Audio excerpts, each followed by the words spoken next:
Hello mga ka-sunshine, ang gagawin natin today ay pork broccoli in oyster sauce. Ito pong ating broccoli ay fresh from Baguio, kaya let's start.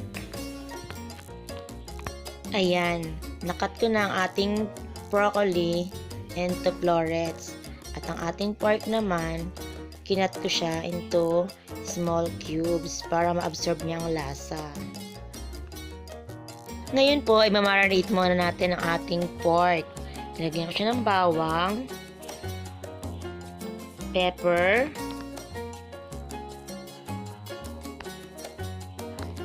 powder pepper, and soy sauce.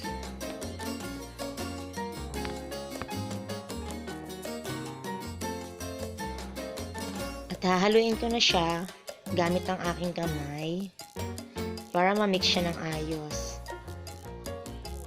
Mix lang para ma-distribute yung ating marinade.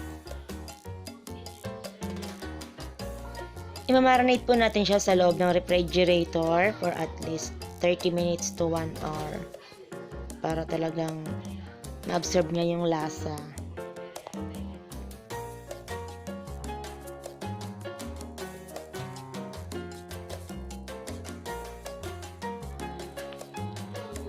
After 1 hour na, kaya magigisa na tayo mga ka-sunshine.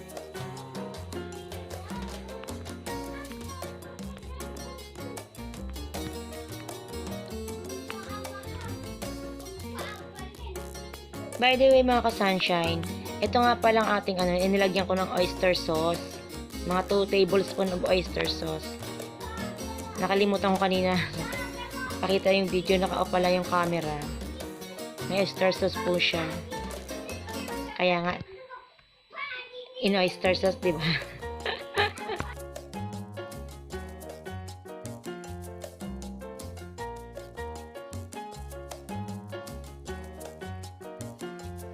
Ayan, wait natin siya na matuyo ang kanyang katas. Para maluto na rin siya sa sarili niyang katas.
Maglalagay lang ako ng 1 teaspoon ng flour, all-purpose flour yan, para lang magtiken ng kaunti ang ating sauce.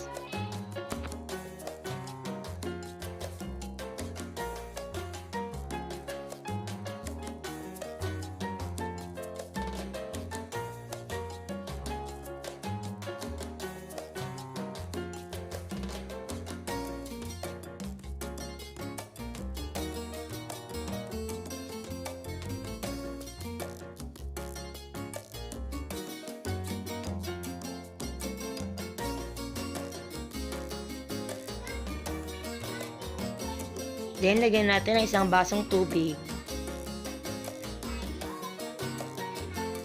Pag nagtiken na siya, pwede na ilagay ang vegetables.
Mga ka-sunshine, yung tangkay ng broccoli.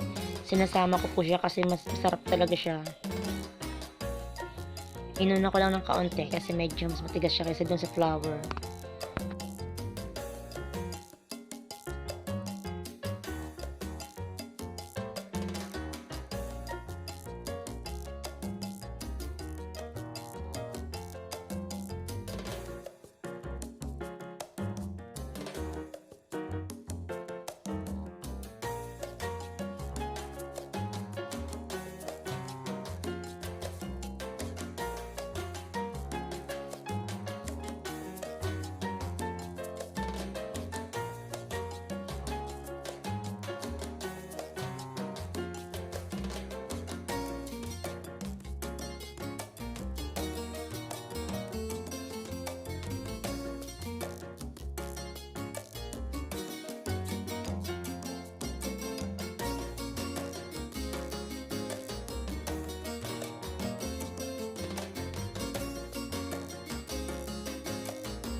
Ayan, luto na siya. Napakadali po niyang lutuin. At actually, kahit i-blanch mo nga lang yan, okay na siya.